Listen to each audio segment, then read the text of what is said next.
What was the motion you were proposing before this, Judge? It's ordinance number 202. Is it written down here somewhere we can look at it? What's that? The ordinance. Number 202. Is this the first time it's been mentioned in? This county attorney's done looked at it. It's done been approved with the state Department of Local Government. Is this the first time it's been mentioned in the court meeting here? I heard about it from Commissioner Boyd. Only talk I've heard about originally. I guess the only thing I have to say about it is that this board does have the authority pursuant to KRS to do this, and that's your all's decision to do that. It is an ordinance. It's going to go through the ordinance process. So there'll have to be notice.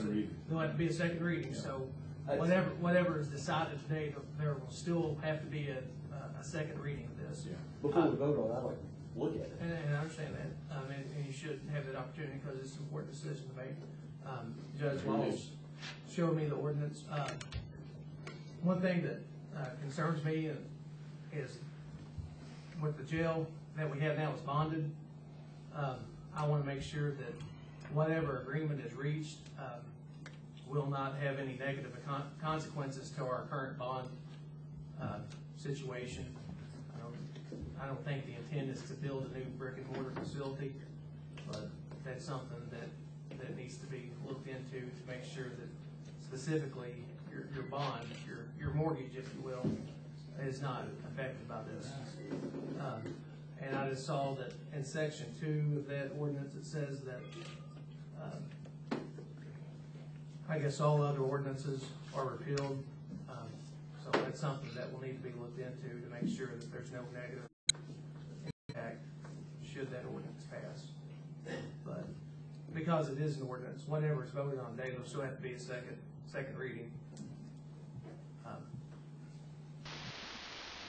Okay, I just want to point out the very first of this clip, which is part 7. Brad Bramall asked if he could see the motion, as he had not had any prior knowledge to that ordinance. It was not even copied and placed in front of them. It was not read aloud at any time during this meeting.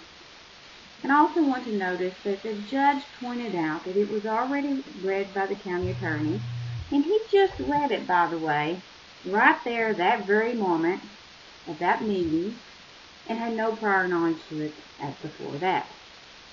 I also want to notice that he says that the Department of Local Government has also viewed it and approved it. And we already know the Department of Local Government has nothing to do with this, and made sure that the newspaper knew that. I do not want to mislead anybody. There actually is a section between Part 6 and Part 7 that I did not record. It was a gentleman who stood up and discussed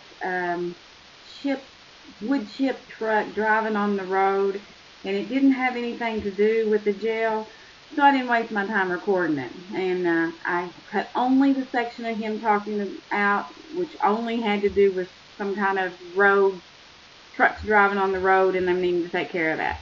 And that's the only thing I cut out between the two.